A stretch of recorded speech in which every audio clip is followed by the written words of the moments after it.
Hello everyone, my name is Bushra and welcome back to the official platform of UGC Net Ada 24/7।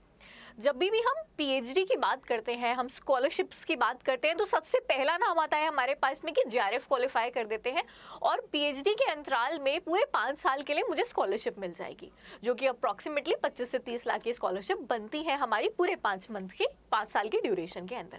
क्या JRF के अलावा भी schemes available हैं? So definitely yes, JRF के अलावा भी मेरे पास में बहुत सारी पीएचडी करने के लिए फेलोशिप्स या स्कॉलरशिप्स अवेलेबल है। सो चलिए डिस्कस करते हैं इन स्कीम्स के ऊपर।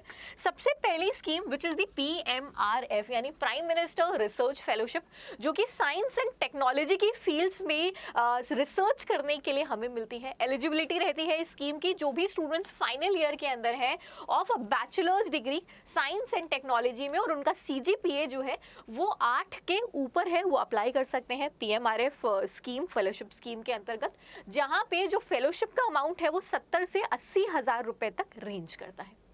इसके अलावा हमारे पास में आ जाती है Jawaharlal Nehru memorial fund scholarship. ये वाली जो स्कॉलरशिप है, जो भी स्टूडेंट्स डॉक्टरल प्रोग्राम्स यानी पीएचडी कर रहे हैं science, sociology, philosophy and other fields में after completing their post graduation, उनको यहाँ पे ये स्कीम जो है उसके तहत स्कॉलरशिप प्रोवाइड करी जाती है। अब इस यहाँ पे स्कीम के अंतर्गत जो फेलोशिप का अमाउंट है वो 15,000 से 18,000 पर मंथ तक रेंज करता है। अगेन ये अमाउंट वेरी करता है depending upon individual to individual. Scholarship ये वाली जो रहती है, this is awarded to students who have demonstrated academic excellence in the research portal. Again यहाँ पे भी इन्होंने एलिजिबिलिटी क्राइटेरिया दे के रखा हुआ है। पोस्ट ग्रेजुएशन में जिसका मिनिमम स्कोर 60% से अबव है, वो इस स्कॉलरशिप स्कीम के तहत अप्लाई कर सकता है। नेक्स्ट स्कॉलरशिप आ रही है Google PhD fellowship India program की।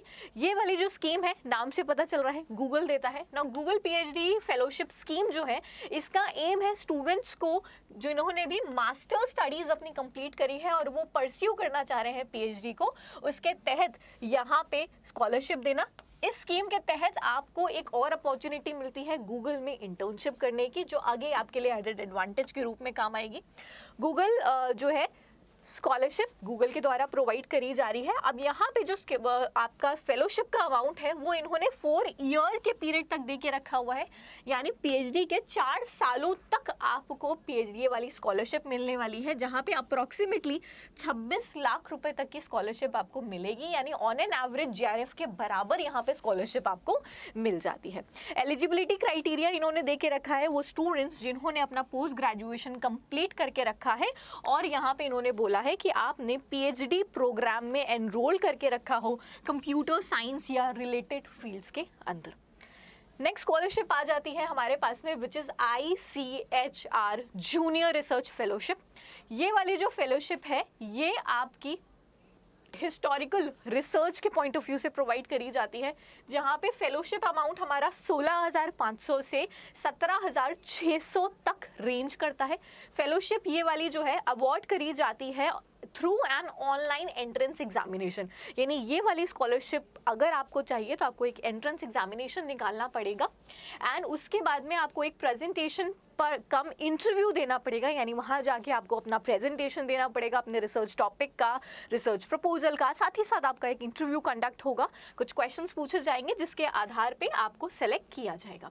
यहाँ पे पोस्ट ग्रेजुएशन मिनिमम क्राइटेरिया 55% का दे के रखा हुआ है एंड आपको हिस्टोरिकल स्टडीज में पीएचडी के अंदर एनरोल करना पड़ेगा स्कॉलरशिप को क्लेम करने के लिए। नेक्स्ट स्कॉलरशिप आ जाती है हमारे पास में NCERT doctoral fellowship for PhD.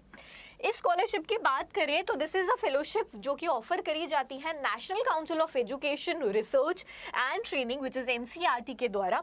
Fellowship का अमाउंट यहाँ पे 23,000 से 25,000 तक रेंज करता है। यहाँ पे whether the candidate has qualified the entrance test such as NET और नॉट। अगेन यहाँ पे जो फेलोशिप का अमाउंट है वो आपने नेट क्वालिफाई किया है या नहीं क्वालिफाई किया है उसके ऊपर डिपेंड करता है। NCERT की जो फेलोशिप है वो आपको टोटल नंबर ऑफ 3 इयर्स के लिए मिलती है। फाइनेंशियल असिस्टेंस यहाँ पे जैसे कि आपकी पीएचडी की ट्यूशन फीस है, accommodation, books and other charges जो है उसको कवर करने के लिए हेल्प मिल जाती है।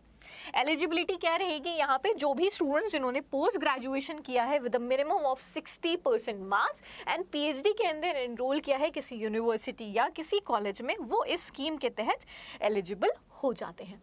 नेक्स्ट स्कॉलरशिप आ जाती है हमारे पास में ICSSR डॉक्टोरल रिसर्च फेलोशिप। ये वाली जो फेलोशिप है इसमें आपको 20,000 पर मंथ मिलता है ICSSR के द्वारा।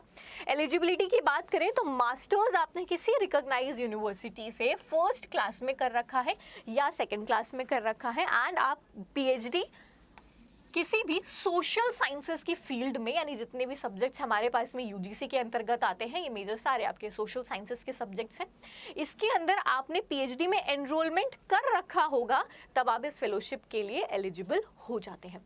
इसके अलावा भी बहुत सारी स्कॉलरशिप हमारे पास में रहती हैं, जैसे वुमेन कैंडिडेट्स के लिए, SC ST कैंडिडेट्स के लिए। इफ़ यू वांट कि मैं इसी तरीके की और फेलोशिप के ऊपर वीडियोज़ या और जो अलग अलग टाइप की फेलोशिप्स हमारे पास में आती हैं इंडिया के अंदर, चाहे इंटरनेशनल स्टूडेंट्स के लिए हो चाहे इंडियन स्टूडेंट्स के लिए वो फेलोशिप्स हो रही हो अपार्ट फ्रॉम JRF, और वो कब कब आती हैं या जैसे ऑन एंड ऑफ वो स्कॉलरशिप्स आ रही हैं, उनके एलिजिबिलिटी क्राइटेरियाज, उनके ऊपर मैं वीडियो कंडक्ट करूं। So do let me know in the comment section, as well as इस चैनल को सब्सक्राइब कर लीजिए, सो दैट जैसे ही इस तरीके की कोई इन्फॉर्मेटिव वीडियो आती है तो आप तक वो नोटिफिकेशन मिल सके और आप इस तरीके की इंपॉर्टेंट वीडियोज़ को मिस आउट बिल्कुल भी ना करें। So will see you guys again in the next session. Till then take care, bye bye everyone.